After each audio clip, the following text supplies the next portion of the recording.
কৃতকৰ্য বলে বলে কৃতকৰ্য প্ৰকাশৰ সময় চালনা বিকম চালনা কিয় কৰিলে মধুসূদন আপোনাৰ কৰ্তব্য তেন্তে মইহে শুধৰাব লাগিব নিশ্চয় নহ'লেনো দেৱঋষি নাৰদে এডালত বীণ বজাই শ্ৰী নাৰায়ণ নাৰায়ণ কৰি ফুৰাৰ লাভ কি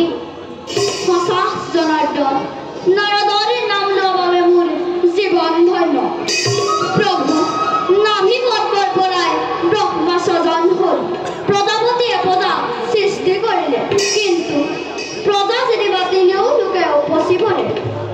প্ৰজাপতিৰ কৰ্তব্য সম্পূৰ্ণ হ'বনে এই সজিত লজাবিলাকৰ কাৰণে আপুনি জানো এটি সুগম পদ বিচাৰি উলিয়াই দিব নালাগিব যদি মই এই পদ বিচাৰিব লাগে তেতিয়াহ'লে